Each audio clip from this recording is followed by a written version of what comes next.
الصلاة والسلام عليك يا حبيب الله.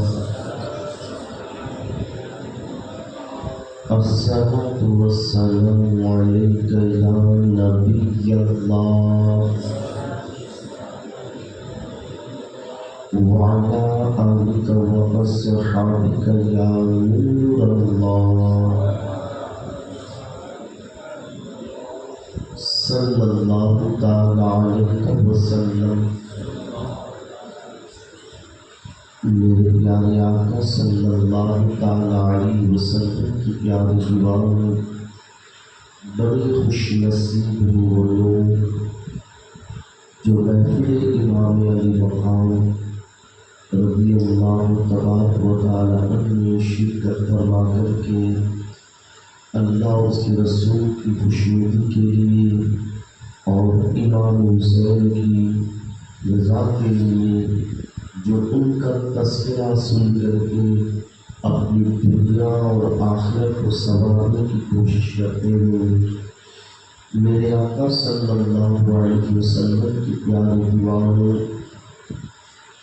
جن کے مقدر کے اندر امام حسین رضی اللہ تبارک و تعالی عنہ کا ذکر سننا اور محفل حسین میں بیٹھنا مقدر ہوتا ہے، جس کے نصیب میں لکھا ہوتا ہے وہی لوگ امام علی مقام کی محفل میں شرکت کرتے ہیں.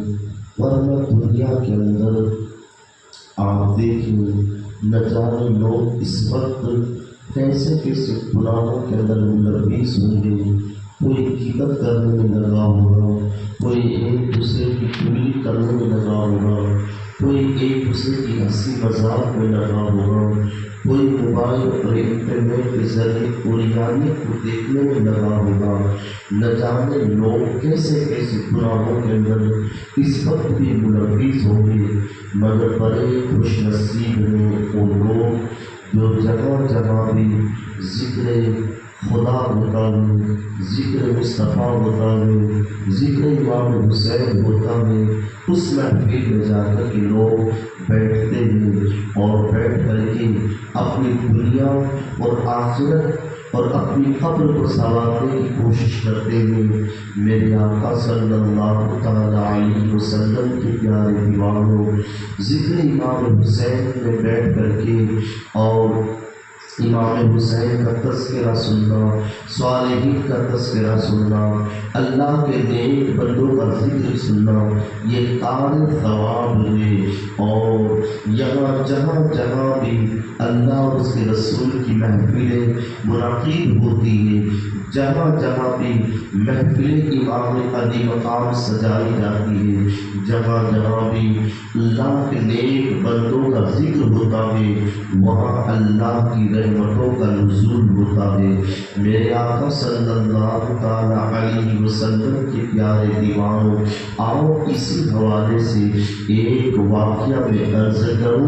اللہ کے نیک بندوں کے مزاروں پر اور اللہ کے نیک بندوں پر کیسے اللہ کی رحمت برستی ہے. اللہ اکبر. ام المومنین ماں عائشہ صدیقہ رضی اللہ تعالیٰ عنہ بیان کرتی ہیں، ایک مرتبہ میں اپنے حجرے کے اندر تھی کہ میں نے دیکھا میرے مکان سے باہر جھما جھم بارش برس رہی ہے. اللہ اکبر.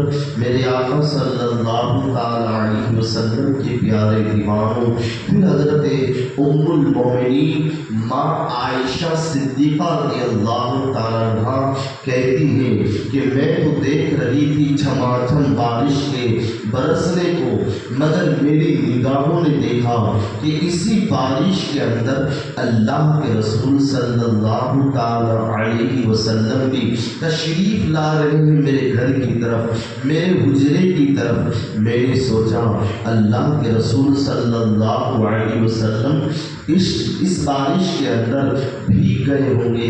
اللہ اکبر۔ اور مگر جیسے ہی اللہ کے رسول صلی اللہ علیہ وسلم میرے حجرے کے قریب تشریف لائے، میرے کمرے کے قریب تشریف لائے، اس وقت اتفاق سے حضرت عائشہ صدیقہ رضی اللہ تعالیٰ عنہ کے سر کے اوپر چادر نہیں تھی، کسی وجہ سے چادر نہیں رہی ہوگی۔ میرے آقا علیہ السلام کے پیارے دیوانوں، آپ اندازہ کریں، دیکھیں عورتوں کا اپنے سر کے اوپر چادر رکھنا نہایت ہی ضروری ہے۔ ہر وقت ایسا نہیں کہ بازار چلتے وقت یا اپنے گھر سے باہر نکلتے وقت ہی اپنے سر کو ڈھانپ کر کے رکھے، نہیں، جب وہ تنہا گھر کے اندر رہے تب بھی اپنی چادر کو اپنے سر کے اوپر رکھے۔ کیوں؟ آؤ میں آپ کو بتاؤں۔ ایک مرتبہ اللہ اکبر ام المومنین ماں خدیجہ الکبریٰ رضی اللہ تعالی عنہا نے اللہ کے رسول صلی اللہ تعالی علیہ وسلم سے عرض کی، جس کا مفہوم میں عرض کروں، یا رسول اللہ صلی اللہ تعالی علیہ وسلم، ابھی ایسی مخلوق کو میں اپنے گھر کے اندر دیکھ رہی تھی جس مخلوق کو میں نے ابھی تک نہیں دیکھا تھا، مگر یا رسول اللہ اچانک وہ مخلوق میرے گھر سے غائب ہو گئی، چلی گئی۔ میرے آقا صلی اللہ علیہ وسلم نے ارشاد فرمایا، اے خدیجہ جانتی ہو یہ کون تھے؟ حضرت خدیجہ نے عرض کیا، نہیں یا رسول اللہ مجھے نہیں معلوم یہ مخلوق کون تھی۔ اللہ کے محبوب نے فرمایا، اے خدیجہ یہ اللہ کے معصوم فرشتے تھے تمہارے گھر کے اندر، مگر تمہارے سر سے چادر ہٹ گئی تو وہ فرشتے چلے گئے۔ پتہ یہ چلا گھر کے اندر فرشتے رہتے ہیں اس وقت تک جب عورتیں اپنے سر کے اوپر چادر ڈھانپ کر کے رکھتی ہیں، مگر جیسے ہی ان کے سروں سے چادر یا دوپٹہ ہٹ جاتا ہے اللہ کے فرشتے گھروں سے چلے جایا کرتے ہیں۔ اے میری قوم کے لوگوں ذرا سوچو تو صحیح، گھر کے اندر رہ کر کے جہاں کسی غیر محرم یا کوئی مرد کی نظر اس وقت عورت کے سر کے اوپر نہیں پڑتی، اس وقت بھی اگر عورت کے سر سے چادر ہٹ جائے تو فرشتے گھر سے نکل جاتے ہیں۔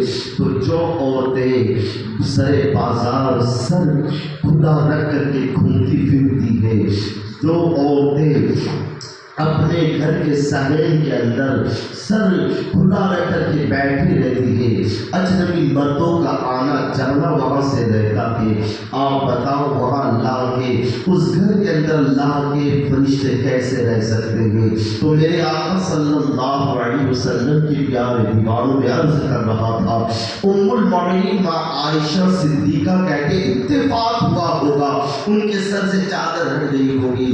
حضرت عائشہ کہتی اتفاق سے میرے سر پہ چادر نہیں تھی اور اللہ کے رسول صلی اللہ علیہ وسلم بارش کے قطروں کے اندر جو چھما برس رہی تھی اس پہ بھیگتے ہوئے میرے گھر کی طرف تشریف لائے۔ میں دھوتی ہوئی ادھر ادھر دوپٹہ تلاش کرنے لگی تاکہ میں فوراً ہی اپنے سر کو ڈھانپ لوں، مگر اس وقت مجھے دوپٹہ نہ ملا اور فوراً میں نے اللہ کے رسول کی چادر اٹھائی اور اپنے سر کے اوپر ڈھانپ لی۔ اتنے میں اللہ کے حبیب صلی اللہ علیہ وسلم حضرت عائشہ صدیقہ رضی اللہ تعالیٰ عنہ کے گھر کے اندر تشریف لاتے ہیں۔ حضرت عائشہ کہتی ہے میں نے اللہ کے محبوب صلی اللہ علیہ وسلم کے پہلے لباس کو دیکھا، یعنی آپ کے کپڑوں کو دیکھا تاکہ میں دیکھوں کہ وہ بھیگ گئے ہیں، مگر حضرت عائشہ کہتی ہیں کہ میں نے جب حضور کے کپڑوں کو دیکھا تو میرے پیروں سے زمین کھسک گئی، باہر چھم بارش کے ذریعے مگر حضور کے کپڑے بالکل خشک تھے۔ میں نے مصطفیٰ کے شانے کے اوپر ہاتھ رکھا، میں سوچ رہی تھی شاید آپ کا شانہ مبارک پانی سے تر ہوگا، مگر جب میں نے حضور کے شانے کے اوپر کندھے مبارک کے اوپر ہاتھ رکھا، ام المومنین عائشہ کہتی ہے کہ آپ کا شانہ مبارک بھی بالکل خشک تھا۔ میں تعجب میں پڑ گئی، ادھر ادھر دیکھنے لگی حضور کے مگر پورا جسم خشک تھا، پانی سے تر نہیں تھا۔ حضور نے فرمایا اے عائشہ کیا کر رہی ہو؟ اللہ اکبر۔ حضرت عائشہ عرض کرتی تھی یا رسول اللہ صلی اللہ علیہ وسلم، میری نگاہیں دیکھ رہی ہے کہ باہر اپنے مکان کے باہر جو ہے حجرے کے باہر چھماچھم بارش برس رہی ہے، آپ بارش کے اندر سے میرے گھر کے اندر تشریف لائے، مگر تعجب مجھے اس بات کا ہے آپ کا لباس بھی خشک ہے، آپ کے سر کے بال بھی خشک ہے، وجہ کیا ہے؟ سنو اے میری قوم کے لوگوں، اللہ کے محبوب نے کیا جواب ارشاد فرمایا؟ اللہ اکبر۔ مصطفیٰ کریم نے فرمایا اے عائشہ، جو تیری نگاہیں بارش کے قطروں کو دیکھ رہی تھی وہ عام بارش نہیں تھی جو ہر سیزن میں پڑا کرتی ہے، وہ پانی کے قطرے نہیں تھے۔ اے عائشہ سن لے، آج میرے چہرے صحابی کا انتقال ہو گیا، میں اسے کفنا کر کے آ رہا ہوں، زمین کے سپرد کر کے آ رہا ہوں۔ جب میں نے میرے صحابی کو زمین کے سپرد کیا تو اللہ کی رحمت کی چھماچھم بارش برس رہی تھی جسے تم دیکھ رہی تھی، یہ عام بارش نہیں تھی۔ اللہ اکبر۔ میرے آقا صلی اللہ علیہ وسلم کے پیارے دیوانوں، پتہ چلا جہاں بھی اللہ کے ولیوں کا یا اللہ کے نیک بندوں کا یا اللہ کے شہداؤں کا، شہدائے اسلام کا جہاں بھی تذکرہ ہوتا ہے، جہاں ذکر ہوتا ہے، وہاں اللہ کی رحمتوں کی چھماچھم برسات برستی ہے، مگر ہماری نگاہیں اسے دیکھ نہیں سکتی۔ اللہ کے محبوب نے حضرت عائشہ سے فرمایا اے عائشہ، جو رحمت کے قطروں کو تو دیکھ رہی ہے وہ کیوں آج تمہیں نظر آ رہے؟ جانتی ہو؟ حضرت عائشہ عرض کرتی ہے فدا کا ابی و امی یا رسول اللہ، میرے ماں باپ آپ پر قربان ہو جائے، مجھے نہیں پتا کہ آج جو رحمت کے یہ چھماچھم بارش میری نگاہیں کیوں دیکھ رہی ہے؟ اللہ کے محبوب نے فرمایا اے عائشہ، تو نے تیرے سر کے اوپر جو میری چادر رکھی ہے، اس چادر کے صدقے میں رب نے تمہیں اپنی رحمت کے قطرے دکھا دیے۔ تو میرے آقا صلی اللہ علیہ وسلم کے پیارے دیوانوں، جہاں بھی صالحین کا ذکر ہوتا ہے وہاں اللہ کی رحمتوں کا نزول ہوتا ہے، مگر ہماری نگاہیں دیکھ نہیں سکتی، ہم اسے دیکھنے سے عاجز و قاصر ہیں، مگر ضرور اللہ کی رحمتیں یہاں برستی ہیں۔ تو میرے آقا صلی اللہ علیہ وسلم کی پیارے دیوانوں، شہداؤں کے حوالے سے کہ شہید جو اللہ کی راہ کے اندر اپنی قیمتی جان کا نذرانہ پیش کرتا ہے تو رب قدیر انہیں کیا انعام و اکرام سے نوازتا ہے، اور رب کی بارگاہ میں ان کی کیا کیا نرالی خوبیاں ہیں۔ اللہ کے حبیب صلی اللہ علیہ وسلم نے ان شہداؤں کے فضائل کو بیان کرتے ہوئے ارشاد فرمایا کہ شہید کا مقام اتنا بلند ہے اور شہید کو جتنی لذت راہ خدا میں جان دینے میں ملتی ہے، ایسی لذت اسے جنت کی نعمتوں میں بھی نہیں ملتی۔ دنیا کے اندر انسان بے شمار اللہ کی نعمتیں یوز کرتا، بے شمار نعمتیں کھاتا ہے،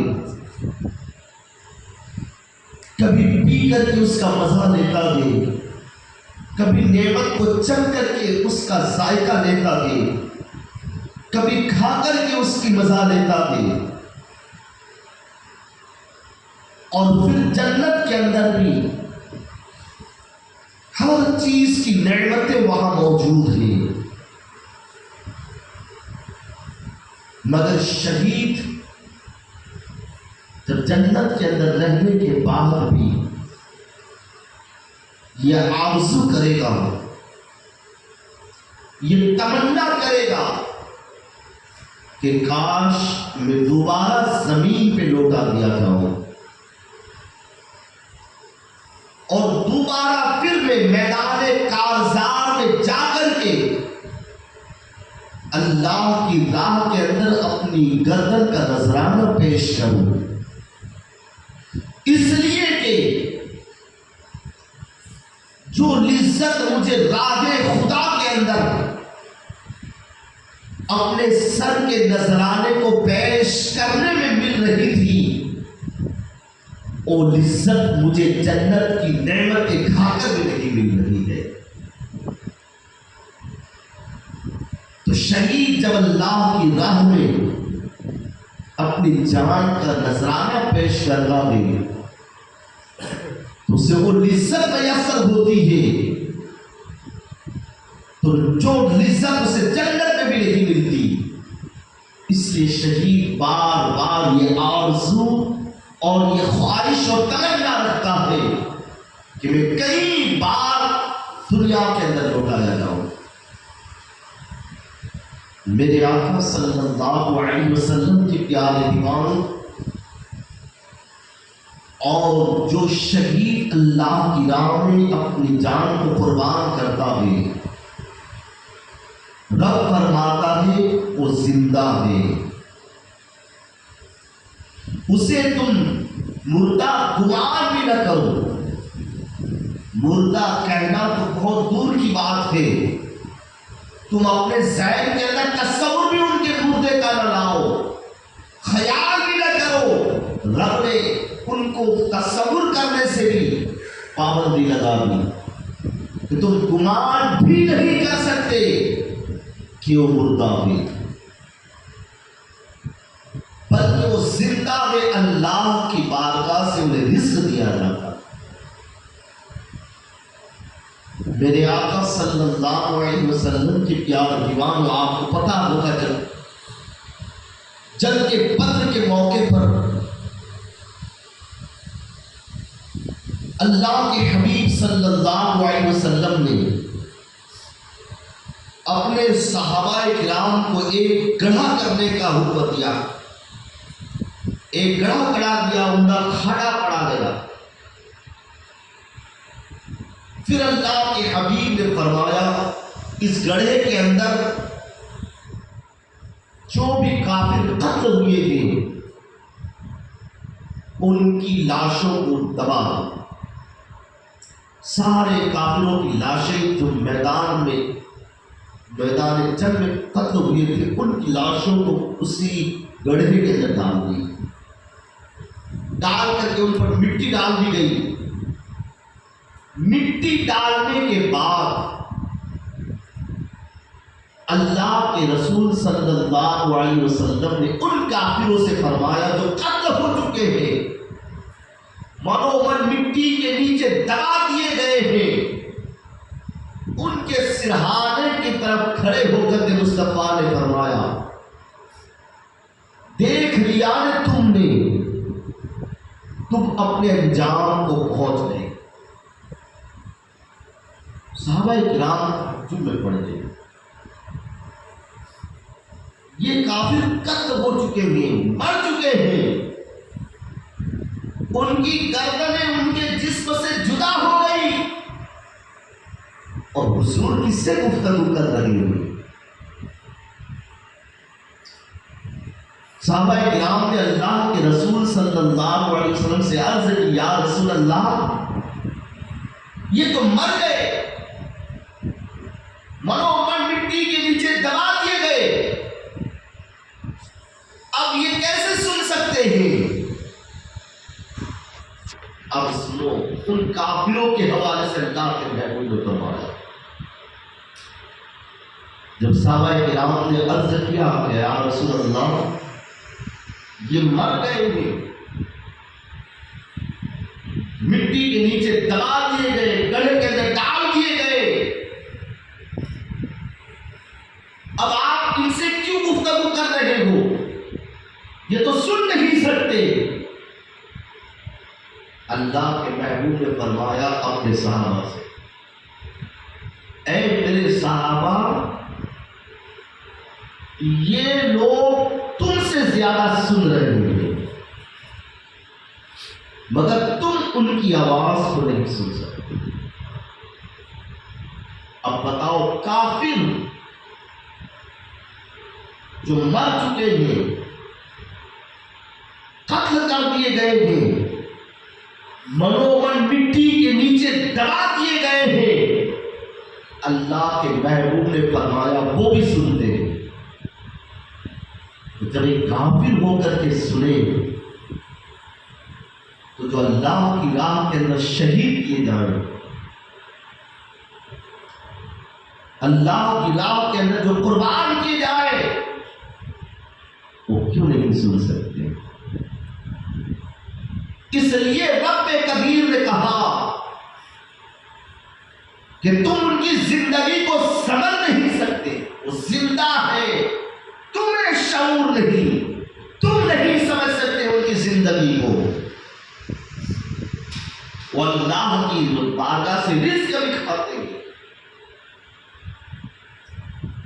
میرے آقا صلی اللہ علیہ وسلم کے پیارے دیوان، آپ کو پتا ہوگا ملک شام کے اندر جب عیسائیوں نے 3 بھائی رومیوں کو پکڑا تھا، رومیوں نے 3 مجاہد کو پکڑا تھا، یہ تینوں بھائی بڑے مجاہد تھے، بڑے جانباز تھے، اسلام کے لیے ہر وقت جہاد کیا کرتے تھے۔ جب رومیوں نے پکڑ کے عیسائی بادشاہ کے دربار میں پیش کر دیا تینوں بھائیوں کو، تاجر جوان تھے، بڑے حسین و جمیل تھے، عیسائی بادشاہ نے لالچ دی، کہا اسلام چھوڑ دو، سلطنت تمہارے نام کر دی جائے گی، ہمارے خاندان میں جو خوبصورت لڑکیاں ہیں تمہاری نکاح میں دے دی جائے گی، امیر بنا دی جاؤ گے۔ بڑی لالچ تھی بادشاہ عیسائی نے، مگر ان مجاہدین کے دل کے اندر ایسا ایمان تھا، وہ ایمان کے پکے تھے، ہماری تمہاری طرح نہیں تھے کہ دنیا کی لالچ میں آ کر کے اپنے ایمان کا سودا کر بیٹھے۔ انہوں نے کہا ان مجاہدوں نے کہ ہم کسی بھی طرح اپنا ایمان کا سودا نہیں کر سکتے۔ پھر عیسائی نے دھمکائے، جان سے مارنے اور قتل کرنے کی دھمکیاں دی۔ ان مجاہدوں نے کہا جان مانگو تو جان دیں گے، مال مانگو تو مال دیں گے، مگر ہم سے کبھی یہ نہیں ہوگا کہ مصطفیٰ کا جاؤ جلا دیں گے۔ بڑی دھمکیاں دی گئی۔ پھر آخر کار بادشاہ نے اپنے سپاہیوں کو حکم دیا تانبے کی 3 دیگیں لائی جائیں۔ تانبے کی 3 بڑی بڑی دیگیں رکھی گئی۔ کہا اس دیگ کے اندر زیتون کا تیل ڈالو۔ دیگوں میں زیتون کا تیل ڈالا گیا۔ عیسائی بادشاہ نے کہا اب دیگوں کے نیچے آگ لگائی جائے۔ دیگوں کے نیچے آگ لگا دی گئی۔ تھوڑی دیر کے اندر تیل کھولنے لگا۔ ایک مجاہد کو، بڑے بھائی کو پکڑ کر کے دیگ کے پاس لایا گیا۔ کہا صاحب دیکھو تمہاری موت اس پہ کھول رہی ہے،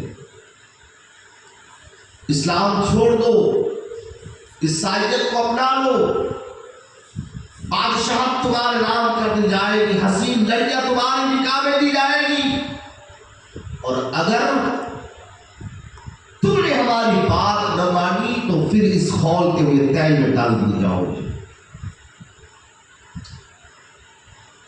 مگر سچائی نے کہا اے ظالم بادشاہ، میرے جسم کی ایک ایک بوٹی کر دے یہ مجھ سے منظور ہے، مگر مصطفیٰ کا دیا ہوا ایمان کا سودا کر لوں یہ مجھ سے کبھی نہیں ہو سکتا۔ اب ظالم سپاہیوں نے ایک نونہار خوبصورت مجاہد کو پکڑا اور کھولتے ہوئے تیل کے اندر ڈال دیا۔ آپ ذرا تصور کرو مسلمان، ایک معمولی سے گرم تیل کا ایک ذرہ سا چھٹا ہمارے بدن کو چھو جاتا ہے، ٹچ ہوتا ہے تو چیخیں نکل جاتی ہے۔ اب کھولتے ہوئے تیل کے اندر کسی کو ڈال دیا جائے، بتاؤ وہ جو تیل میں ڈال دیا گیا تو ڈال ہی دیا گیا، مگر جو لوگ اس منظر کو دیکھ رہے کھڑے ہو کر کے ان کے پیروں سے زمین کھسک جائے گی۔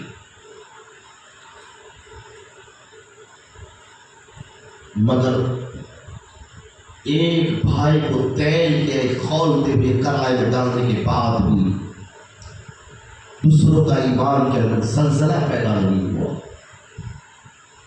ایمان کی اتنے پکے مضبوط تھے، دوسرے کو پکڑ کر کے کہا، دونوں بھائی کو پھر سمجھایا گیا، دیکھو تمہارے بھائی کا انجام کیا ہوا، آج بھی عیسائیت کو پھر قبول کر لو تم، ورنہ تمہیں بھی اس خول کے تیل میں ڈال دیا جائے گا۔ مگر ان دونوں بھائیوں کا بھی وہی جواب تھا جو پہلے والے بھائی نے دیا۔ پھر دوسرے بھائی کو پکڑ کر کے تیل کے اندر دوسری تیل میں ڈالا گیا۔ چھوٹا بھائی اپنے دونوں بھائیوں کو کھولتے ہوئے تیل کے اندر تڑپتا ہوا دیکھ رہا ہے۔ آپ اس منظر کو اپنے ذہن میں لاؤ۔ تیسرے بھائی کو جب پکڑا گیا، وزیر نے کہا، اے بادشاہ یہ بڑا خوبصورت ہے، بڑا حسین اور جمیل ہے، ابھرتی ہوئی جوانی ہے، شاید میں اسے عیسائیت بنانے کے اندر کامیاب ہو جاؤں، چند دن کے لیے اس نوجوان کو میرے سپرد کر دوں، میں کسی بھی ترکیب سے اسے عیسائیت بنا لوں گا، عیسائیت میں داخل کر لوں گا۔ بادشاہ نے کہا ٹھیک ہے، وزیر کے حوالے کر دیا چھوٹے بھائی کو۔ وزیر کی ایک خوبصورت لڑکی تھی، بڑی حسین تھی، دنیا جس کے حسن کو دیکھنے کے لیے تڑپ رہی تھی، اسے ناز تھا اپنی بیٹی کے اوپر کہ یہ میری بیٹی حسینہ کسی بھی طرح سے اسے برقرار لے گی، سمجھا بجھا کر اپنے حسن کے پیر میں لا کر کے ضرور اسے عیسائی بنا دے گی۔ وزیر اس نوجوان مجاہد کو لے کر کے گھر کے اوپر آیا، اسے کمرے کے اندر قید کر دیا گیا۔ وزیر نے اپنی بیٹی کو بلا کر کے یہ ترکیب بتائی، بیٹی اگر اس مسلمان مجاہد کے ایمان کو چھیننے میں اگر تو کامیاب ہو گئی تو بادشاہ کے دربار سے انعام و اکرام سے تو نوازش کرے، بڑا انعام و اکرام دیا جائے گا تجھے۔ اس حسینہ کو اپنے حسن پر بڑا فخر تھا، اس نے اپنے باپ سے کہا، ابا یہ تو میرے دائیں ہاتھ کا کھیل ہے، میں اس کا ایمان چند منٹ کے اندر نکال کر کے اسے عیسائی بنا ہوئی۔ باپ نے اپنی بیٹی کی پیٹھ تھپتھپی اور کہا جاؤ اپنے مشن کے اندر کامیاب ہو کر کے آؤ۔ جب وہ شہزادی کمرے کے اندر گئی تو کیا دیکھتی ہے؟ وہ نوجوان عبادت کے اندر مشغول ہے، نماز کے اندر مشغول ہے۔ وہ سوچتی ہے ابھی وہ نماز سے فارغ ہوگا، ایک نظر مجھے دیکھے گا کہ میری محبت کا اللہ اس پر اتنا غالب آ جائے گا کہ وہ میرا وارث ہو جائے گا، میرے حسن کے فریب میں اور فوراً پھنس جائے گا۔ نصف رات گزر گئی، آدھی رات گزر گئی، مگر مجاہد نماز سے فارغ نہ ہوا، یہاں تک کہ سورج کی شعاعیں نمودار ہوئی۔ بیٹی کمرے سے باہر نکلی، باپ اسی انتظار میں تھا کہ بیٹی خوشخبری لے کر کے آئے گی، میں اپنی بیٹی کو بادشاہ کے دربار میں لے جا کر کے انعام و اکرام سے ہم مالا مال کر دیے جائیں گے۔ اتنے میں بیٹی آئی، چہرے کے اوپر اداسی کے آثار تھے۔ باپ نے پوچھا کیا ہوا بیٹی؟ کہا ابا آج تو شاید ان کی کوئی عبادت کی رات تھی، اس مجاہد نے مجھے آج ایک نظر اٹھا کر بھی نہ دیکھا، شاید میں کل کی رات اسے عیسائی بنانے کے اندر کامیاب ہو جاؤں۔ مسلسل 40 رات تک وہ جاگی رہی اس کمرے کے اندر، مگر جب بھی جاتی دیکھتی مجاہد اور نوجوان عبادت کے اندر مشغول ہوئے۔ 40 دن گزر گئے، آخر کار اس حسینہ نے اس مجاہد سے کہا اے مجاہد ذرا بتاؤ تو صحیح کہ تمہاری نگاہوں کے اندر کون سا حسن ہے؟ اس مجاہد نے کہا جس کی نگاہوں کے اندر مصطفیٰ رحمت صلی اللہ علیہ وسلم کا حسن سمایا ہو، اس کی نگاہ میں دنیا کی کسی بھی حسینہ کا حسن نہیں آ سکتا۔ جب اس شہزادی نے یہ سنا کہ یہ لوگ اتنے پاک دامن ہیں کہ 40 دن سے میں لگاتار کوشش کر رہی ہوں، میرے چہرے کو دیکھنے کے لیے دنیا ترس رہی ہے، نوجوانوں کی قطاریں لگتی ہے، مگر یہ مجاہد ایک نگاہ بھر بھی مجھے دیکھنے کے لیے تیار نہیں۔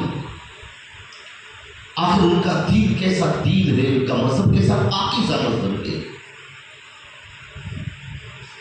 اس شہزادی کے دل کے اندر اسلام کی محبت پیدا ہو گئی اور خود آگے بڑھ کر کے اس مجاہد سے کہتی ہے کہ مجھے بھی آپ کے دین کے اندر داخل کر دو،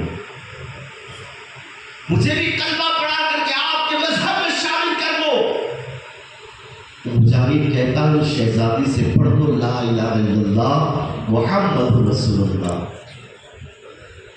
اس شہزادی نے کلمہ شہادت پڑھا، کلمہ تکبیر پڑھا، اور جب اسلام میں داخل ہوئی اب وہ کیا کہتی ہے؟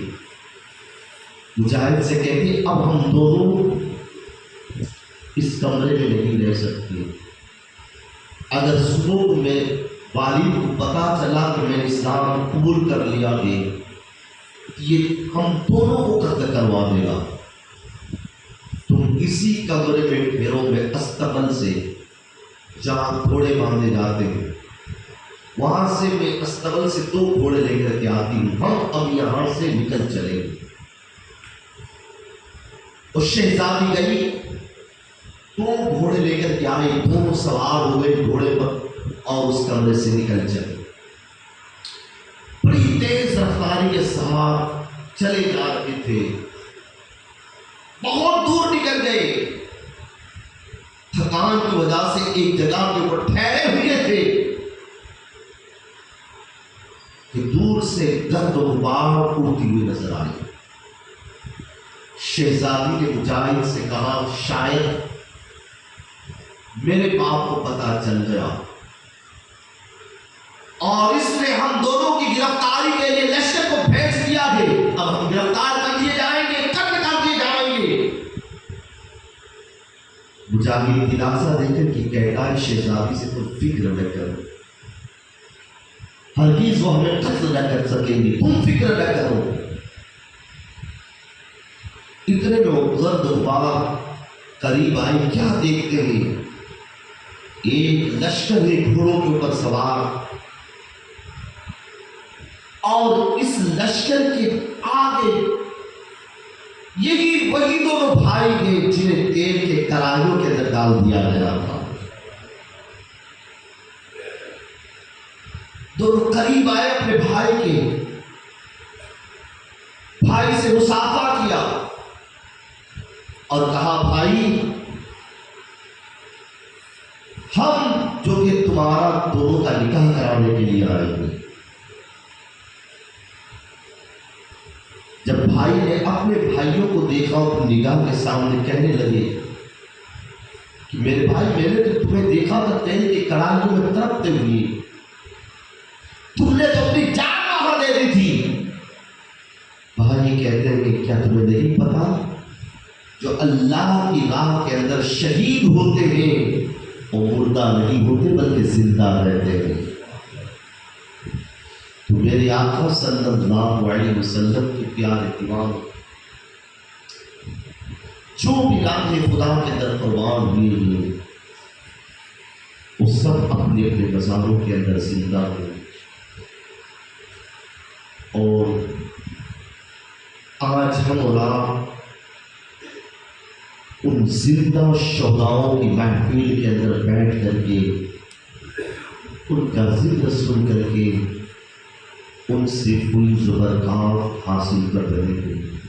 رب قدیر کی بارگاہ میں دعا ہے، خالق کی کائنات میں خوب شہداؤں کی محفل میں شرکت ہونے اور محفل میں آنے، ان کے ذکر کو سن کر کے اپنی دنیا اور آخرت کو سنوارنے کی توفیق عطا فرمائے۔